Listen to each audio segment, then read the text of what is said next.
এসব রোবট নিয়ে মানুষের মনে জেগে বসেছিল এক বাজে ধারণা।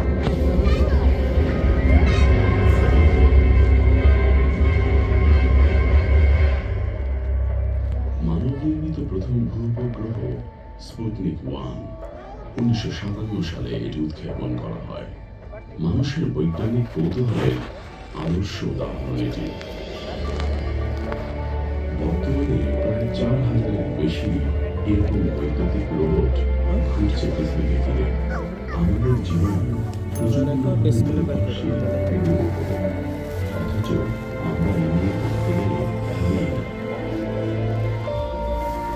দেখতে মোটেও কল্পবিজ্ঞানের রোবটের মতো না। শক্ত দেহ ও চমৎকার সংবেদী ক্ষমতা সম্পন্ন এসব রোবট আমাদের মহাবিশ্বের সবচেয়ে দূরের, দুর্গম ও চমৎকার সব জায়গাকে জানার সুযোগ করে দিয়েছে। এদের চোখ ও কান দিয়ে সবচেয়ে রোমাঞ্চকর বস্তুগুলো সম্পর্কে জানার সুযোগ পেয়েছি আমরা। করেছি দুঃসাহসী সফলতা। বহু দূরের ভূপৃষ্ঠেও নেমেছি আমরা। জেনেছি না কেন? মানুষের চেয়ে বহু উন্নত সেন্সর ব্যবহার করে এরাই আমাদের সামনে উন্মোচিত করেছে বিষাক্ত বায়ুমণ্ডলে থাকা কমিউনিটি আবার দশকের পর দশক ধরে ঘুরে বেরিয়েছে আন্তঃগ্রহণের ভয়ঙ্কর বিকিরণপূর্ণ অঞ্চলে। আমাদের সামনে উন্মুক্ত করেছে সৌরজগতের সুদূর গ্রহগুলোর গোপন রহস্য। আমরা মানুষ যেখানে যেতে পারি না, রোবটের দল সেখানে গিয়েছে নির্দ্বিধায়।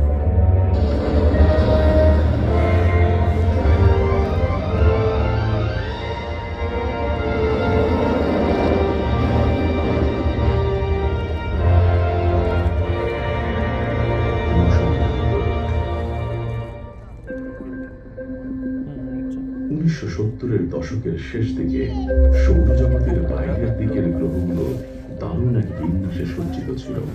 এই বিন্যাস দুই ভয়েজার নভোযানকে দিয়েছে বেশিরভাগ ক্ষেত্রেই আমাদের মুগ্ধ করেছে সৌরজগতের শেষ ঘুরে চলা। যেমন এখানে 480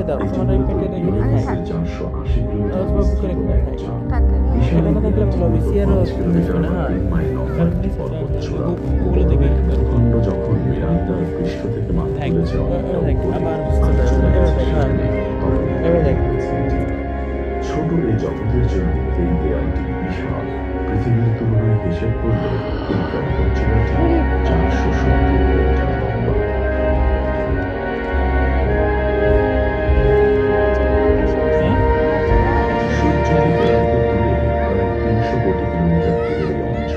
সূর্যের আলো এসে পৌঁছাতেই পারে না, তাই এখানে কাজ করে না সোলার প্যানেলও। সেজন্য প্রতিটি ভয়েজারকে সাথে নিয়ে আসতে হয়েছিল ছোটখাটো এক একটি নিউক্লিয়ার জেনারেটর, যেন যন্ত্রপাতির জন্য সরবরাহ করা যায় প্রয়োজনীয় বিদ্যুৎ। এই বেটে সিলিন্ডারটি রয়েছে ভয়েজারের ডিশ আকৃতির অ্যান্টেনার ডানে, আর এই লম্বা কাঠামোটির মাথায় ছিল ম্যাগনেটোমিটার। নভোযানের বৈদ্যুতিক যন্ত্রপাতি থেকে এটিকে রাখতে হয়েছিল অনেকটা দূরে, সেজন্যই এ ব্যবস্থা। এর ক্যামেরা ও সেন্সরের সারিকে নাড়ানো যেত প্রয়োজন মতো। এগুলোই মূলত এই রোবট দানব চোখ, কান। অন্যান্য গ্রহের মহাকর্ষ ব্যবহার করে নেপচুনে পৌঁছাতে 30 বছরের জায়গায় ভয়েজার 2 এর লেগেছিল মাত্র 12 বছর।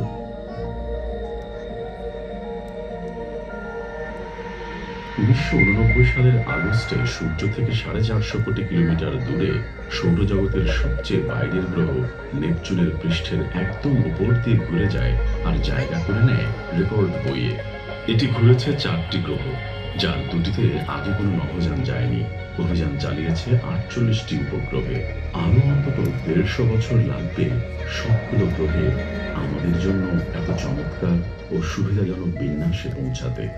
অদ্ভুতভাবে সূর্যের সবচেয়ে কাছের 2টি গ্রহ বুধ ও শুক্রে অভিযান চালানো ছিল সবচেয়ে কঠিন। প্রথমবারের মতো একটি নভোযান 1974 ও 75 সালে বুধের আংশিক ছবি তোলে।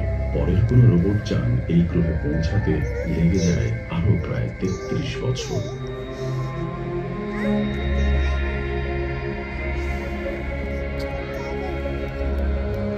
এটা মেসেঞ্জার নভোযান কয়েকবার চারদিকে ঘুরে অবশেষে এটি বুধের কক্ষপথে প্রবেশ করে 2011 সালে।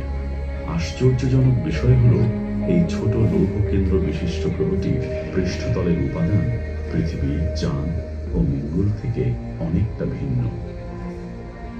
এর উত্তর মেরুর কাছেও অস্বাভাবিক ধরনের নানা যৌগ পেয়েছে মেসেঞ্জার, সংগ্রহ করেছে সেসব তথ্য।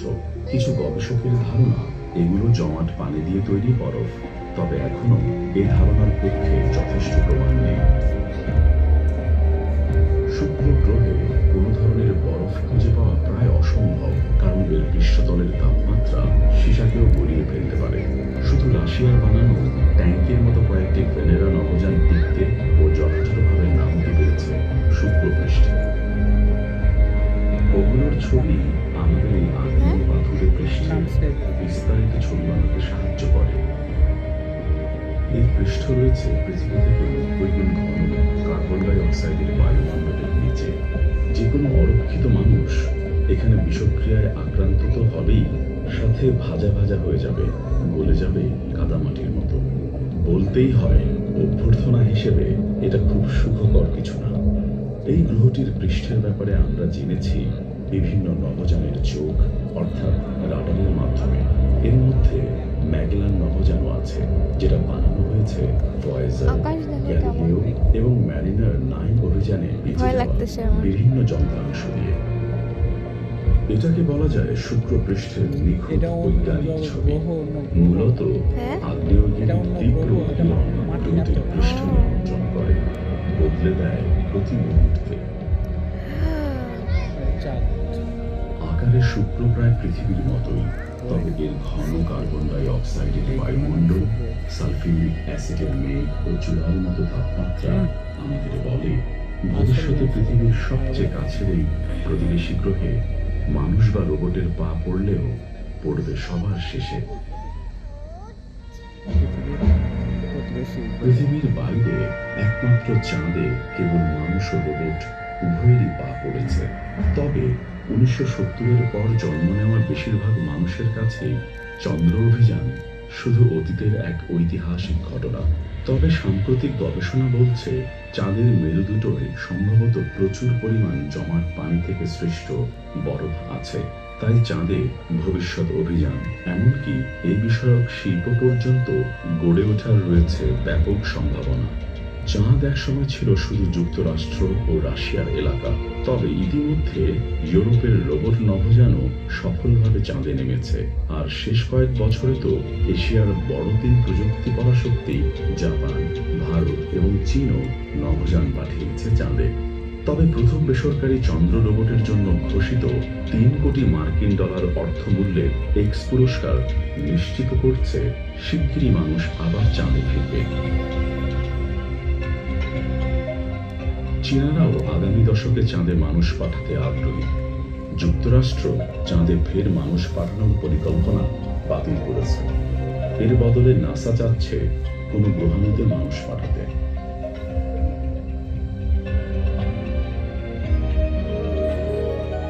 জাপানিজ নভোযান হায়াবুসা একটি গ্রহাণু থেকে বেশ কিছু আণুবীক্ষণিক নমুনা সংগ্রহ করেছিল। সেগুলোকে এটি পৃথিবীতে ফিরিয়ে আনে 2010 সালে। 2011 সালের মাঝামাঝির দিকে ডন নভোযান ভেস্তাকে ঘিরে আবর্তন করতে শুরু করে। মঙ্গল ও বৃহস্পতির মাঝে পাওয়া যাওয়া দ্বিতীয় বৃহত্তম গ্রহাণু এই ভেস্তা।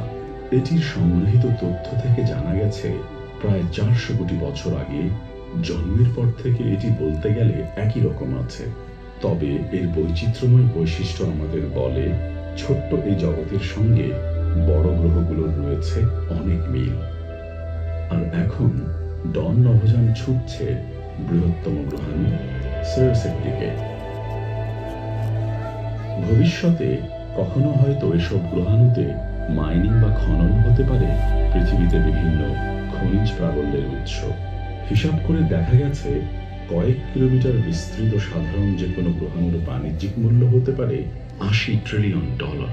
এই অর্থ দিয়ে যুক্তরাষ্ট্রের জাতীয় ঋণ শোধ করা যাবে 5 বার। বাবা আমি ভয় পেয়ে গেছি, মাথার মধ্যে মনে হচ্ছে।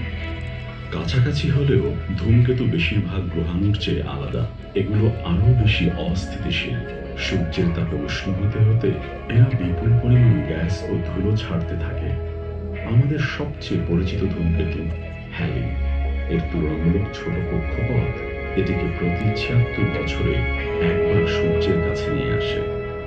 মহাকাশ যুগে প্রথমবারের মতো হ্যালির ধূমকেতু যখন ফিরল, তখন রাশিয়া, জাপান ও ইউরোপের সঙ্গে দেখা করতে পাঠালো রোবটদের। এর মধ্যে সবচেয়ে দুর্ধর্ষটি ছিল ইউরোপীয় জিওটো মাগোজান। ১৯৮৬ সালের মার্চে এটি ধূমকেতুটির কেন্দ্রের ৬০০ কিলোমিটারের মধ্যে